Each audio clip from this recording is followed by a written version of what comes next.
Indian Prime Minister Narendra Modi has inaugurated a Hindu temple in the city of Ayodhya. मंदिर उन्होंने अयोध्या में बनाया है और ये एक अयोध्या सिटी से वो 25,000 करोड़ का जो है वो 25,000 करोड़ का रेवेन्यू एक साल में जनरेट कर सकते हैं। मोदी साहब को यूएई में भी हाईएस्ट सिविलियन अवार्ड मिले, उनको बहरीन में भी मिले, सऊदी अरेबिया ने एग्रीमेंट भी साइन किया रिलायंस इंडस्ट्री साथ $15 बिलियन का। हिंदुओं को तारीखी बाबरी मस्जिद के मुकाम पर मंदिर बनाने की इजाजत दी। कभी तकबीर की सदाएं गूंजती थी, आज वहां भजन गाए जा रहे हैं। और आप ये देखिए कि जो दवाई हमारे यहाँ इस वक्त 180 रुपए की मिलती है वो हिंदुस्तान में 20 रुपए की मिलती है। यानी कि जो राम की जो बर्थ प्लेस थी, ये ऐन उस जगह के ऊपर ये मस्जिद तामीर की गई। और इससे पहले 500 साल पहले यहाँ पर राम मंदिर था, उसको जो मुस्लिम रूलर्स थे, मुगल्स, उन्होंने तबाह करके मस्मार करके उसकी जगह पर बाबरी मस्जिद जो है वो तामीर की। हमारा PR इज 0-0, इंडिया का PR is 100% over. India is not isolated,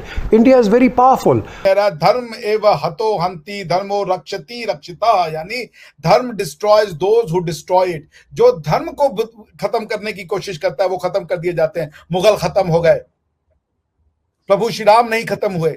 अब यहाँ तक मुसलमानों के नामों से मंसूब जो इदारे हैं, मकामात हैं, शाहराएं, उनके नाम भी तब्दील किए जा रहे हैं। कि हमने मार खाई है हिंदुस्तान से इंटरनेशनल डिप्लोमेसी में। आज बाकायदा तौर पर भारत के वज़ीर आज़म नरेंद्र मोदी ने वहां पर एक बहुत बड़ी तकरीब में, जिसमें हजारों की तादाद में लोगों ने शिरकत की, बॉलीवुड के स्टार्स हों, क्रिकेटर्स हों, उसके अलावा जो प्रोमिनेंट पर्सनैलिटीज हैं वहां पर उन्होंने इस तकरीब में शिरकत की। प्रभु श्री राम की मंदिर तोड़ के तुमने ये सोचा कि भारत के चेतना से प्रभु श्री राम को हटा करके किसी और को बसा दोगे। गलतफहमी थी तुम्हारी। आज मुगल कौन है, कहां है, कोई नहीं जानता, लेकिन प्रभु श्री राम आज भी भारतवासियों के दिल में राज करते हैं।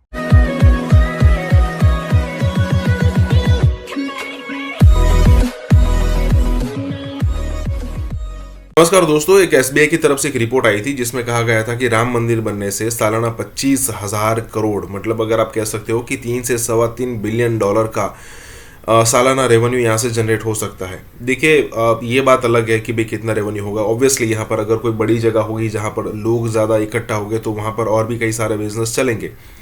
लेकिन सबसे महत्वपूर्ण बात देखने वाली यहाँ पर यह है कि जो श्रद्धालु थे, जो सालों से वेट कर बैठे थे कि भाई कब हमारे राम लला आएंगे और कब हम जाके दर्शन कर पाएंगे। अब देखिए, ये जो जब प्राण प्रतिष्ठा हुई और उसमें लाइव टेलीकास्ट किया जा रहा था, मैं आपको गारंटी देकर कह रहा हूँ कि हज़ारों लाखों लोग जब भगवान राम की जो रामलला की जो मूर्ति दिखाई गई थी उसको देखकर रोए होंगे। मतलब उनको पता भी नहीं चला होगा कि उनकी आंखों में से आंसू निकल गए होंगे। बाद में उनके घर वालों ने भी देखा होगा कि भाई देखिए, और कई सारे वीडियोस भी आए हैं। अगर आप ट्विटर, फेसबुक, यूट्यूब पर देख रहे हो तो कई सारे वीडियोस भी ऐसे आए हैं कि जहां कार सेवा करने वाले लोग जो थे, जब 20-22 साल के थे, जो आज भी जिंदा है, वो रोने लगे।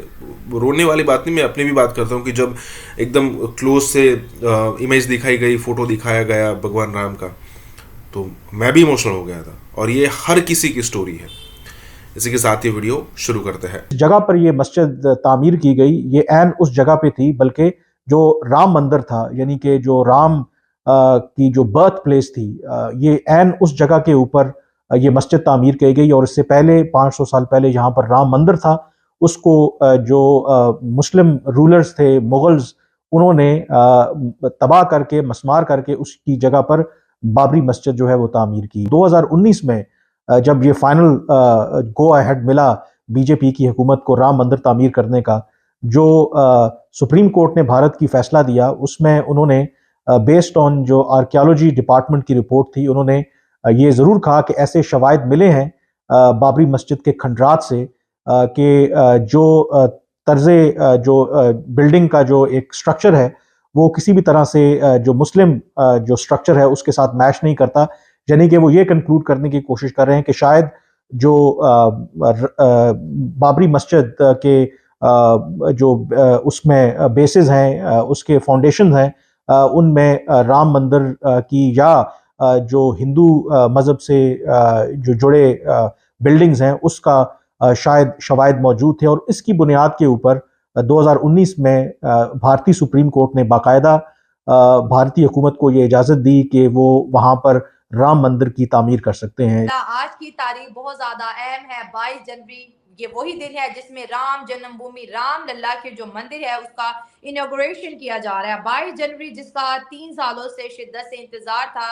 इसके ऊपर बहुत से प्रोग्राम रिकॉर्ड किए गए। स्पेसिफिकली अगर हम बात करें 2023 का जो लास्ट के जो 6 मंथ है उसमें बहुत ज्यादा डिस्कस किया गया राम मंदिर को। और जैसे ही 2024 पहले दिन का आगाज होता है, जनवरी 1 से लेके 2021 तक मुसलसल तमाम नेशनल और इंटरनेशनल मीडिया ने जो है राम मंदिर को कवरेज दी। राम मंदिर के बारे में बहुत सी चीजें, बहुत से गिफ्ट लोगों को दिखाया। और साथ साथ भारत की जो संस्कृति है, भारत का जो सोशो इकोनॉमिक कल्चर जो है जिसको बहुत ज्यादा डिस्कस किया जा रहा है, उस पर बातचीत की गई। आज हम बात करेंगे 22 जनवरी, जिसमें राम जन्मभूमि की जो एक शुरुआत है, जिसमें तमाम हिंदू, तमाम सनातनी इकट्ठे हो रहे हैं, पूजा पाठ की जा रही है। लेकिन हम बात करेंगे वो तमाम पर्सनालिटीज की जो यहाँ पर एज अ गेस्ट मौजूद है, पॉलिटिशियन से लेके सूफी, उसके बाद म्यूजिशियन, आर्टिस्ट, स्पोर्ट, और बहुत जो है मैं कहती हूँ कि सितारे आज जो है देखेंगे टीवी स्क्रीन के ऊपर, ऑनलाइन देखेंगे। तो हम सबसे पहले डॉक्टर अभिषेक मिश्रा को वेलकम करते हैं हमारे शो का हिस्सा बनने के लिए। Thank you so much doctor साहब, आज के इस खास मौके, खास दिन पर हमें और हमारे ऑडियंस को ज्वाइन करने के लिए। धन्यवाद शैला जी, आपके सभी दर्शकों को जय श्री राम, नमस्ते, सलाम, आदाब, सत श्री अकाल, वनक्कम, good evening. Thanks for inviting me. Truly, it's a historic day. It's not a historic, it's a constitutional day for India. कल का दिन बहुत इम्पोर्टेंट है भारत के लिए जी। जबरदस्त, क्योंकि हम प्रोग्राम रात में रिकॉर्ड कर रहे हैं और सुबह 22 जनवरी की शुरुआत में ही इसको पब्लिश कर दिया जाएगा।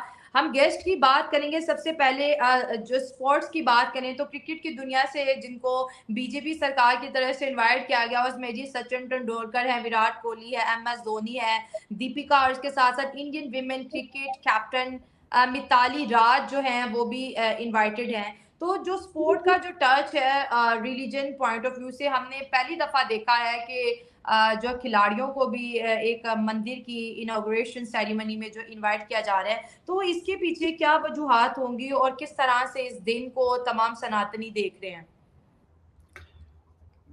देखिए, पहला क्वेश्चन का कोई खास आंसर नहीं है, चूंकि ये लोग एक सेलिब्रिटी हैं, इन्फ्लुएंसर हैं, तो इनको लाने से थोड़ा सा सोसाइटी में फर्क पड़ता है, बट इससे ज़्यादा इसकी कोई महत्ता मैं नहीं देखता हूं, क्योंकि मेन सेलिब्रिटी वो लोग हैं जिन्होंने इस राम मंदिर के लिए 550 साल अथक लड़ाई लड़ी। ये मंदिर इसलिए नहीं टूटा कि भारत के अंदर कोई पुरुषार्थ की कमी थी। ये मंदिर इसलिए टूटा कि भारत ने पीस को, शांति को जब अपना मेन अस्त्र बना लिया, तो वो सोचा कि अगर हमें शांति मिल गई है तो दुनिया में सबको शांति मिल गई है। ऐसा हुआ नहीं। बात जब हम शांति मंत्र लिख रहे थे तब दुनिया जो है वो युद्ध के लिए यंत्र बना रही थी। जब हम योग ढूंढ रहे थे और प्राणायाम ढूंढ रहे थे और हम अपनी बॉडी पे खुद का कंट्रोल कर रहे थे, तब दुनिया जो है आयुर्वेदा लिख रहे थे, तब दुनिया जो है वो उसमें होती थी, तोप बनाने में बिजी थी। हमने तोप बनाने को वैल्यू नहीं दिया, हमने स्टार्स को समझने की कोशिश की, हमने सूरज के मूवमेंट को समझने की कोशिश की, हमने मैथ्स पे जोर दिया, हमने केमिस्ट्री पे जोर दिया, हमने फिजिक्स पे जोर दिया, बाकी लोगों ने युद्ध पे जोर दिया। तो जब हमारे ऊपर ये मीर बाकी ने जब इस मंदिर को तोड़ा, तो बहुत से साधु सन्यासी लड़े और उन्होंने मीर बाकी को अच्छी टक्कर दी, लेकिन चूंकि उसके पास तोप थी और जो लोग लड़ रहे थे उस तोप के सामने टिक नहीं सके, मंदिर टूट गया। मगर मंदिर टूट गया ये साबित नहीं होता कि अयोध्या का मतलब होता है जिसको हराया ना जा सके, someone who is invincible. Ayodhya ने 550 साल तक ये गुलामी का दंश झेला,